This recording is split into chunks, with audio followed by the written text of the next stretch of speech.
Hello there, welcome to ITV News Meridian. Tonight's headlines here in the southeast. Holidays on hold, a 10-week passport delay that's preventing so many people from travelling. There's just absolutely no pattern or order as to how the passports are being sent out or processed. So what are your rights? We talked to travel expert Simon Calder. A memorial to two fishermen lost at sea near Newhaven. Their families say it will keep their memory alive. And the difference the Daily Mile makes. We look back on 10 years of encouraging children to stay active. Good evening. First tonight, a memorial to two fishermen who lost their lives when their boat sank off the coast of Newhaven has been unveiled today. Robert Morley, who was 38, and his crewmate Adam Harper died when the Joanna Sea got into trouble last November. Well, since his death, Robert's family have been raising money to build a place where his loved ones can remember him. Well, Andy Dickinson has been at the unveiling. Andy, a very moving day today, but one that the families have been waiting for. Yes, Stacey, this memorial was unveiled just a couple of hours ago, a memorial dedicated not just to the fishermen of Joanna Sea, but also others that have lost their lives at sea from Newhaven, dating back to 1979. However, today would have been Robert Morley's 40th birthday. His parents have been integral in raising some £25,000 to fund the statue, the first of its kind in the town. They spoke to us earlier. Brilliant, isn't it? Yeah, it's good.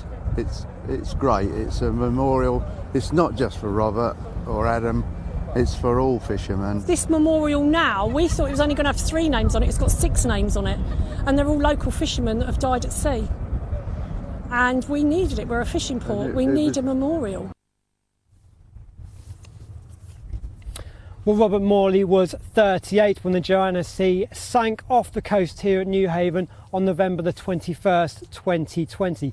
Alan Harper was just 28. Our cameras have been following the planning and construction of this memorial in the months that followed. It was hoped it would be stationed on the harbour, but instead it's found a home here on the West Beach. Local MP Maria Caulfield has also been heavily involved in the project.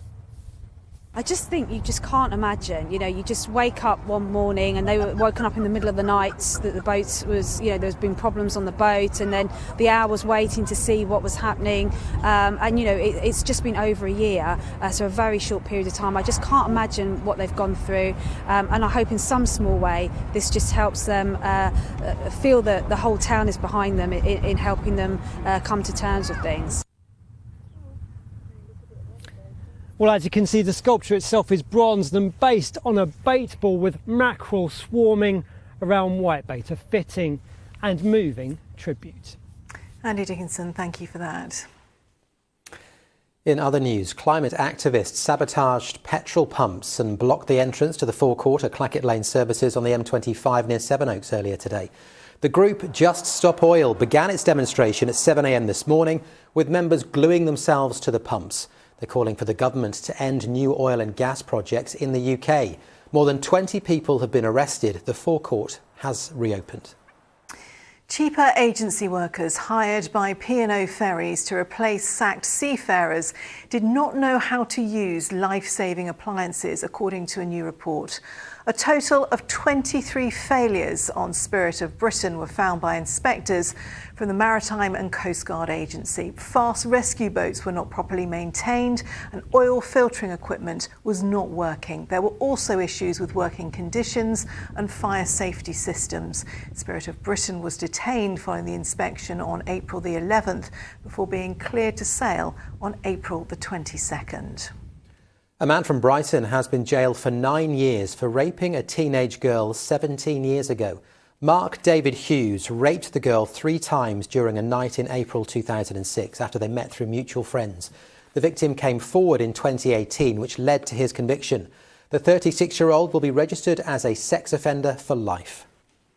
Police are concerned for the welfare of 3 men who are missing from Hove and believed to be travelling together. The 3 men were last seen around the Church Road area on Sunday. Anyone who sees them or has information which could help locate them is asked to call 101. Nearly 800 cannabis plants have been found in a property in Ramsgate. Officers were called to reports of a burglary on Albion Road on Tuesday. Once there, they discovered wiring to the property had been damaged and 6 rooms converted to grow cannabis. No arrests were made. Inquiries are ongoing. Kent Police have been told they need to improve how domestic abuse is investigated, according to the Police Inspectorate. It's said while force is good or outstanding in many areas, some domestic abuse victims have received unacceptable levels of service. Kent Police said it will make improvements. We are focused, we have always been focused on delivering a first-class service to our victims. We have made investments in new roles. And we will shortly have the highest number of police officers in the history of Kent Police, more than 4,100 officers who are focused into our areas of priority, which absolutely includes the investigation of domestic abuse and dealing with vulnerability. Families from the southeast desperate to travel after 2 years of COVID restrictions are now relying on the Passport Office to resolve delays that have left thousands of holiday plans in tatters. Well, the Home Office has said it's dealing with an unprecedented influx of applications in the run-up to the summer holidays as restrictions are lifted. But MPs have described the situation as shambolic. Our reporter Tom Savides has been speaking to some of those who've been affected. After 2 years of on and off travel restrictions, many of us had been hoping for a bit of this. A holiday in the sun. Thank you for calling Her Majesty's Passport Office. We're sorry, but due to high call volumes, we're unable to take your call at the moment. Goodbye. But it's not COVID holding back Astrid Knopfler from Kings Hill near Maidstone. It's delays at the Passport Office. It's just been like from 8 a.m, literally like at 7:59, I've started dialing and then, you know, just continuously thinking, oh, what's going to be the best time of day to do it where maybe other people aren't using the service, right through to 8 p.m. and, you know, just my frustration. And obviously the kids are picking up on it because I'm just like, ah. Astrid applied for a passport for her 7-year-old son at the beginning of March. It still hasn't arrived. The family are due to fly to Dubai in 3 weeks' time. I've been in contact with the holiday company and I initially thought that we could change the flights free of charge, but they've changed their policy. So I just really don't know. He's, you know, the guy I spoke to said maybe about trying to claim on your insurance, but they won't cover the passport scenario. The Passport Office says 5 million people across the UK delayed their applications due to pandemic disruption. Now there's a rush with more than 1 million new passports issued last month. Although the Passport Office is working to a 10-week target, post-Brexit travel rules requiring 3 months remaining on a passport have added to the backlog. We have, for example, some people who have said it's taken 3 weeks and they've got it back. The 10-week is their maximum sort of time frame in order for them to process it. That should be an outside figure, not an expectation. World War II veteran Peter Smoothy from Herne Bay has been waiting for his new passport to travel to Holland on Monday to celebrate the liberation of the Netherlands. The trip hanging in the balance. The number of veterans available now diminishes every week. It's not often a week goes by that you don't hear of losing one of them. So it's very important for you to get to Holland. Well, yes, and this is the last opportunity. This is the last trip that the taxi people are going to do to Holland because the numbers are dropping off so much. Brilliant news. As we were filming, a call from the Passport Office. I can tell Peter he's going to Holland. The 97-year-old's travel document is now ready to collect. Thousands of others across the southeast are still waiting. Tom Savides, ITV News, Herne Bay. Well, I'm joined now by the travel expert Simon Calder. Simon, what can people do if they've got a holiday coming up but they are unlikely to get their new passport in time? Well, yes, let's take the example of people whose passport is actually stuck in the queue at one of the passport offices up and down the country. Unfortunately, unless there's really pressing, compassionate reasons why you've got to get your passport back, at this stage, it is very, very difficult. Yes, you can call the helpline, and some reports say that actually that's not getting too bad. But I'm so sorry to have told a lot of your viewers and other travellers, all you can do is keep your fingers crossed. If you haven't sent off your passport yet, but you do need a new one, is there a way of fast-tracking it? Well, let me first of all just make absolutely sure that people don't apply for passports when they don't need to. There's been a ridiculous amount of misinformation about the passport rules for Europe after Brexit. There's two rules. They're annoying, but many passports, including mine, will get through it. The first test is your issue date. Has your passport had its 10th birthday yet? If it hasn't, that test is passed. And then the other one is, will it have, on the day you plan to leave the EU, will it have 3 months left? There are premium services. £177 will get you a new passport. You'll have to go to an interview, and this only works for adults, not for children's renewals. But the big problem there is simply finding anywhere where they will give you a new passport on the day. All the appointments seem to have gone again because, predictably enough, everyone wants to go travelling, and millions of passports expired during lockdown. Very briefly, Simon, if your passport doesn't arrive in time, will your travel insurance cover this? Sadly not. No, every travel insurance policy I've ever seen says it's up to you to make sure that you are properly documented. But if you've got a decent holiday company, you explain the circumstances, there is a chance they may allow you to postpone. Simon, fantastic advice as always. Thanks for joining us this evening. Thank you. The gates of a Canterbury park are to be locked overnight in a bid to stop antisocial behaviour. The Dane John Gardens will be out of bounds from 10 p.m. on Friday and Saturdays for the next 8 weeks. Almost 100 crimes were reported in a 12-month period.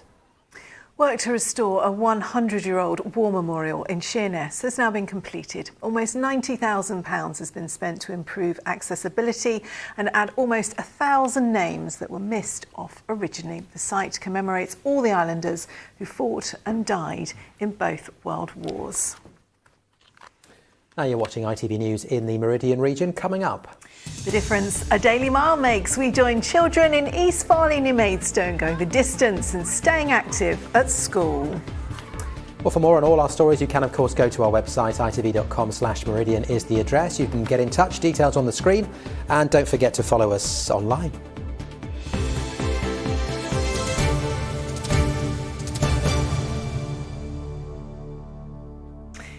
Next tonight, more than 10 million Ukrainians are thought to have fled their homes because of the Russian invasion, prompting hundreds of thousands of people here in the UK to offer their homes and spare rooms. Well, later, the Tonight programme explores the process of hosting Ukrainian refugees. We'll hear from those who've welcomed refugees into their homes, including the family hosting Katya and her young son Kolya, who fled their home in Kyiv. I feel safety here, and my son also feels better. And how are you all getting on as two families living under the same roof? I think okay. Yeah, so far so good. I just wanted to give a family a roof over their head and safety away from all the fighting. Well, UK editor of ITV News, Paul Brand, is the new presenter of the Tonight programme. We can talk to him. Paul, what's your sense of the progress of the Homes for Ukraine scheme? Well, Matt, the programme tonight looks at two issues for Ukrainian refugees: getting into Britain and then getting on once they arrive in the UK. So getting in, we're still seeing huge problems in our film tonight in terms of the visa application process. I've spoken to one mother, for example, who's in temporary accommodation in Poland with a 6-week-old baby. She was left waiting weeks for her application to come through. It only came through after we contacted the Home Office, and she's hoping to arrive to the UK via boat in the next week or so. but also what happens when Ukrainians then arrive here. How are they getting on with their hosts? Because human nature means there are all kinds of challenges here, you know, sharing a bathroom with someone you've never met before, perhaps, and meeting the families that you'll see on the programme tonight. The dynamics there are really fascinating, and charities are just starting to say that they're seeing some challenges now around those relationships, around those matches, because of course the government hasn't done the matching here. It's been down to individuals. So what happens if, sadly, some of those relationships might break down? Paul, is there a sense that the process is getting quicker and easier or not? I think the process has obviously got through a huge number of applications because we've got more than 70,000 visas now approved in the UK, but the number of Ukrainians actually arriving in the UK is still fairly low in comparison. And, you know, it makes sense really if you're trying to fill out a form in a bomb shelter and you've got little English, maybe no Wi-Fi, you're going to face real challenges with that. And also the bureaucracy means some family members getting visas before others in Ukraine, which is delaying their trip then to come to the UK. OK, Paul, we have to leave it there. Very interesting as ever. The Tonight programme at 8:30 here on ITV. Good luck with the first programme. Always nice to talk to you. Thank you, Paul. Thanks, Matt. Now, a week today, it'll be the biggest political test of the year with hundreds of candidates after your vote in the council elections. Well, it should be about local issues, but voters will no doubt take other issues into account, including the cost of living crisis and Partygate. Well, Emma Hutchinson has been taking a look at the political landscape here in the southeast. It's mid-term, we've had Partygate, prices everywhere are going up. The Tories are preparing for bad election results. The question is how bad? And how disgusted is Tunbridge Wells? The Tories are the largest party, they run the council, but that could change. A third of the seats are up for grabs. Crawley's on a knife edge too, Labour hoping to make big gains here. Labour have an MP in Canterbury, but the council's Tory-controlled. Again, a third of seats are being contested. Hastings probably won't be much of a battle. Labour looks certain to stay in control here. The most fiercely fought election is in Worthing, where Labour think they can gain control of the council. That would be a remarkable achievement, especially when you realise 5 years ago this was how the council looked. 32 Conservatives, 2 Lib Dems, Labour 0. If they can gain just 2 more seats, one of the most traditionally true blue parts of the country will turn red. Emma Hutchinson there with a week to go until the local elections. And the ITV Evening News continues with the national and international news at 6:30. With more details, here's Charlene White. Coming up at 6:30, more allegations of sexist behaviour in Parliament after a Tory MP is accused of watching porn in the Commons chamber. The £1 billion black hole in funding education for children with special educational needs. We travel to Auschwitz with cricketer Azim Rafiq on his journey of discovery. And is it a bap, a roll or a bread cake? Dialect researchers want to know who says what and where. Join us for those stories and more from 6:30. It's got to be a roll, hasn't it? I'd go on bap, really. A bap? Or cob if you're slightly further north. I don't know. I have to disagree, Matt. On Controversial. That one. Very this could controversial. change everything. Let's just move on. If you have primary school age children, you might have already heard about the Daily Mile. The idea is pretty simple. Get pupils to do around 15 minutes of outdoor exercise every morning before school. Well, the campaign is celebrating its 10-year anniversary and it's been adopted by 14,000 schools around the world. Nick Smith has been looking at the difference it's made. Sometimes there's nothing like fresh air in your lungs and a brisk walk or jog around the block to focus your mind and ready your body for the day ahead. And for pupils at East Farley Primary School in Maidstone, that's exactly what the Daily Mile is all about, as they take part in a special event to celebrate 10 years since its creation. Well, I think it was quite fun because once you get outside, it's really refreshing and it refreshes your mind and it makes you feel confident and good about your day.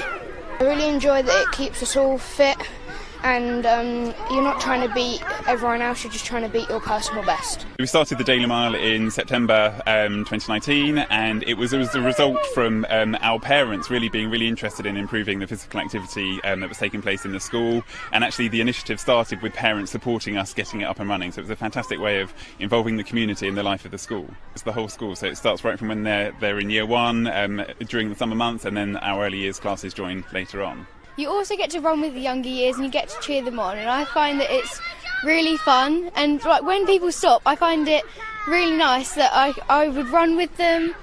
I don't know, I just like it. It makes me feel more happy, and it kind of gives me a break from learning, and after I do the Daily Mile, I come back into class and I'm like, yeah, I'm ready to do this. It's improving their stamina and their speed, but also sort of their determination to keep going, and they encourage each other. We often see a lot of children that don't necessarily mix on the playground, but when they come out here, they encourage each other, and it's just so lovely to see that collaboration. It all began as the brainchild of Elaine Wiley, a former head teacher who noticed the youngsters in her school were a bit lacklustre in their PE lessons. I was covering a class of Year 5 children. I thought, I'm going to see if they can do the warm-up by running round the field. So in a class of 31, about 25 of them were exhausted by the far end of the field, doubled up, had a stitch, could not keep going. And I was actually horrified at this. I asked them, how do you feel about going out every day for 15 minutes and try and build up your fitness? The mental health benefits started really early on, and the children were coming in glowing. Cheeks glowing, eyes sparkling. The physical fitness was about 2 or 3 weeks later. And within 2 or 3 weeks, most of them could run around the field without stopping, which was an incredible difference. The Daily Mile has since spread to thousands of UK schools. One of the main goals is to normalise integrating physical activity into a daily routine for children, with the hope they carry the habit through into adulthood. Former Team GB Olympic race walker Chris Maddox has been helping local schools with their Daily Mile walks for several years. His daughter Eleanor is also a firm fan too. It was a relaxing thing to do at the start of the day, and it was just nice being surrounded by your friends and just having a chat. It encourages children to get out there and do things together. Team bonding, friendships, leadership. The Daily Mile is a great introduction to being healthy and doing things that you enjoy together. We are still dealing with a legacy of inactivity due to COVID lockdowns, with around 40% of children now classed as overweight or obese on leaving primary school. With restrictions now hopefully a thing of the past, projects like the Daily Mile can continue to gather momentum, playing a vital role in getting youngsters fitter and more active. Nick Smith, ITV News. Such a great idea, and just so important to do something just to get off your chair and on your feet. Really good. Difference a mile makes is quite incredible, Yeah, isn't it? Really good. Weather time now. Here's Holly Green.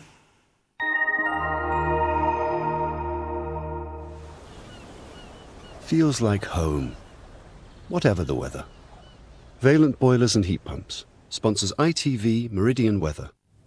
Good evening. It is relatively settled into the coming days in many respects. We'll have some bright weather, although often a fair bit of cloud pushes in. A few showers, but not too many. Cool air with us. This northeasterly certainly not helping, especially where you're exposed to the northeast.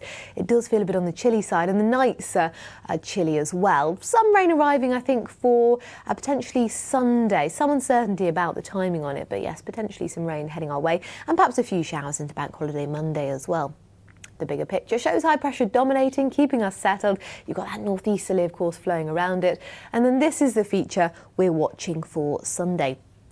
So if we take a look at the picture at the moment, well, largely dry. The cloud could get thick enough to bring an odd shower or two as you push into this evening and tonight, but largely a dry story. We've still got this northeasterly.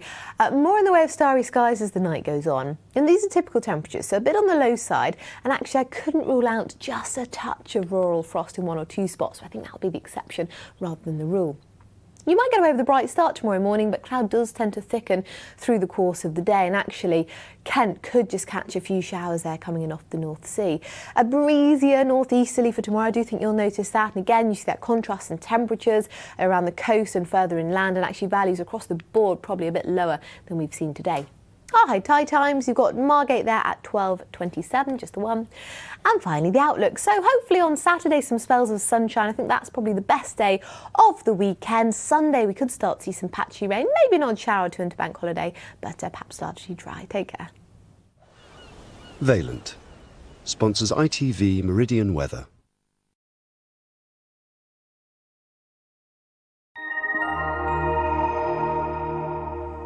So make the most of the sunshine on Saturday. And in just a moment, the ITV Evening News, and that is with Charlene White. That is it from us for the time being. I'm back with a late update just after 10:30. But until then, thank you very much for watching. We'll see you tomorrow. Bye-bye. Good night.